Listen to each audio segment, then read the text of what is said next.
as we understood that the begin and end activities are must and should for any workflow, with that there is another thing which can be done. That is, when an activity completes, the activity exits through the appropriate node and the transition is followed to the next activity. So this is what I was talking. It exits as at an appropriate node. So these are the nodes, that is always, rejected, approved, skip. These are nodes of the which are part of the activity, and that help in understanding that the transition is followed to the next activity by the transitions. And now workflow are launched a number of different ways.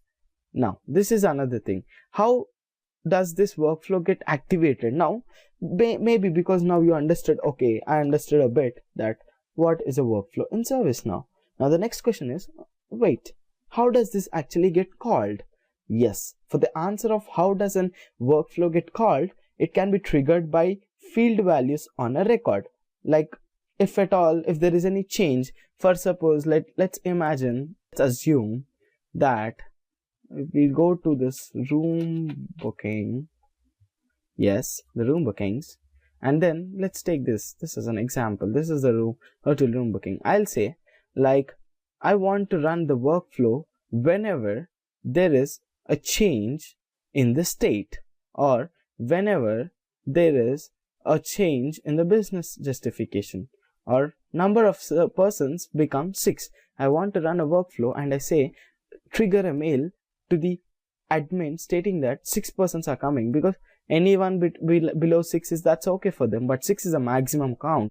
So they'll be careful whenever they understand that they're getting the maximum count. So in such cases, if you want to get any process automation, then you can write. So that's how at that point of time when you select 6, the workflow gets triggered.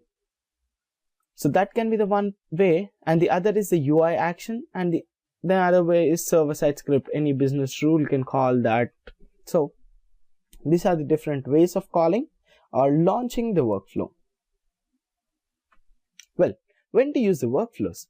We use workflows to automate multi-step process. Clearly remember, and the reason is I'm going to confuse you guys after just a few seconds, and that's the time you need to decide what to go and what not to go.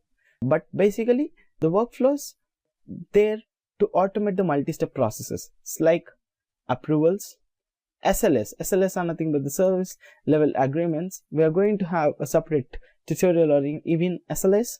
And then the task creation.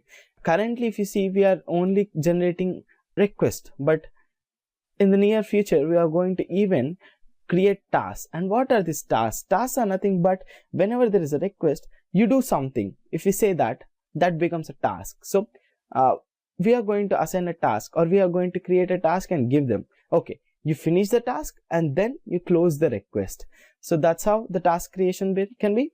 Event generation. If you want an event to be generated, like if this happens on a request, then another event has to be generated. So it can be that way. Email notifications.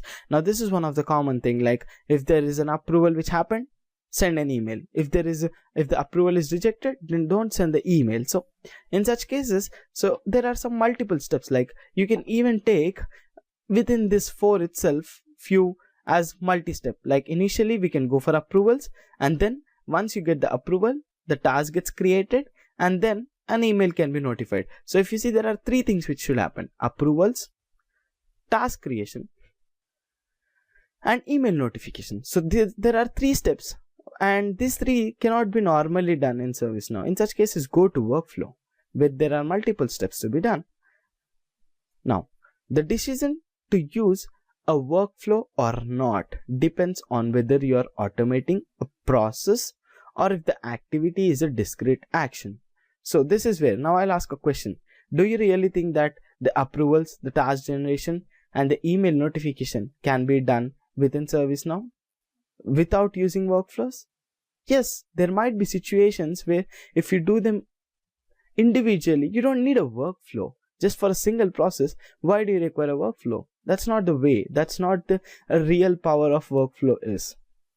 So that's where you have to be decisive enough to decide whether I should really go with a workflow or can I achieve this functionality even without workflow in an optimized way? So decide and then go with a workflow. And that's where, especially the tip I want to give to you guys is, try to automate which are multi-step process, and it's better to avoid which are single-stepped to do it with workflows. As much as possible, try to avoid the workflow because it has got real great capacity. If it's real complex one with multiple steps, then obviously go to workflow and utilize it to the best. So that's how try to automate which are multi-step process, and that's what the workflow definition itself is. Well, now we need to understand about our workflow editor also. So what is this workflow editor? Now what we opened up is actually a workflow editor. If you guys remember, that's what we've done. We went to the ServiceNow browser window and we typed workflow, and what we actually opened up was the workflow editor. So creation of workflow in Studio, but here if you see, we opened up it in the browser window. But how do you open up the workflow in the Studio? It's simple again. You can just go to Studio once. Yes, this is the Studio. It opens up in a new tab. Select our application. Yeah, here is our application, and click on create application file as we do it for any of the file which we are going to create, and start typing workflow. There you see we have two options, that is workflow and workflow schedule within this workflow category. So what is a workflow? Here you can see a short description, that is controls for automating multi-step processes with a sequence of activities. Well, so if you just click on the create button, it opens on the whole in a new window, not on a new tab. That's what you have to understand. If you see, the entire new window opened up, and this is where you'll configure the entire thing. So this is the new window which has opened up. So this is how you can create, or you can even create it from the browser window. When you typed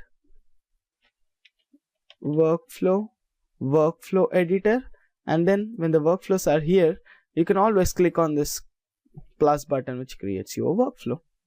That's cool. It's simple. That's where whatever concept you learn in ServiceNow, creation of that is pretty much simple and easy. And then the next thing, that is elements of workflow editor. Now, as I said, when I initially opened up in the browser window, I said I'm going to explain you about a lot of things here.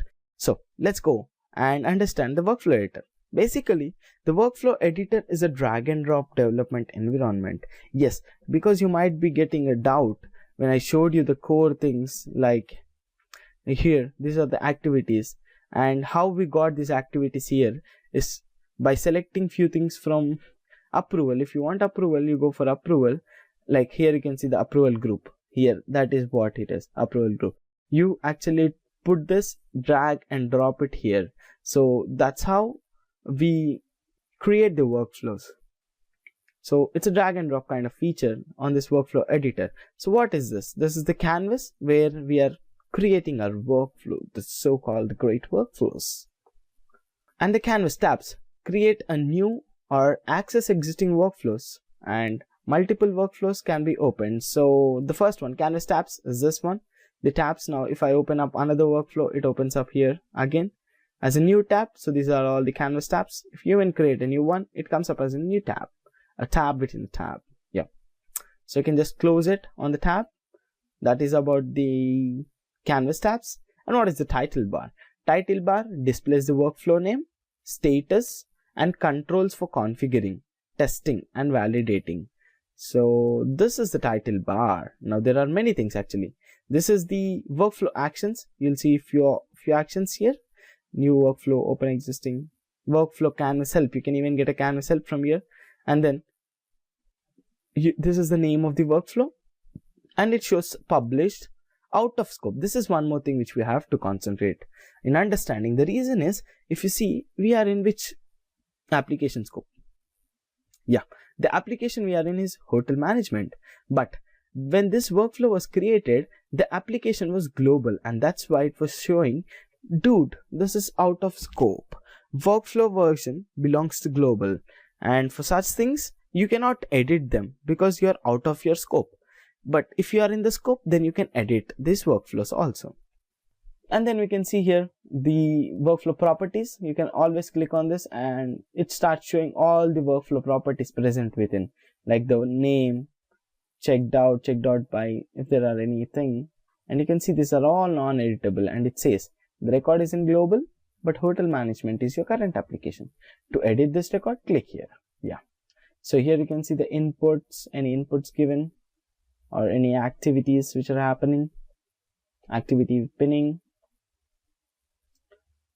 So estimated runtime. So these are all the different things about the workflow properties. And then you have another action button, which is actually the other one. This is a read only field, like this is disabled, and this is validate. What validation does is it validates your entire workflow.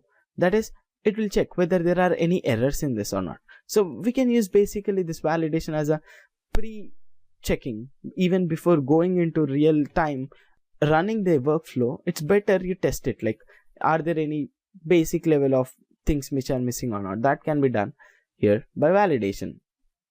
And then there is a help about everything which you see in ServiceNow. So this, if you have any queries, you can just click on this. It opens up in the docs for you about the workflow canvas.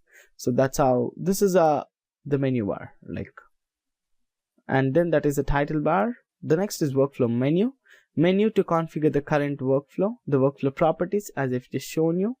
Start, that runs the workflow. So basically what this does is it runs the workflow. And validation, check for the potential problems. And the next is the help. It opens up the workflow documentation. The other is canvas, as I said, that's where we can drag and drop the activities.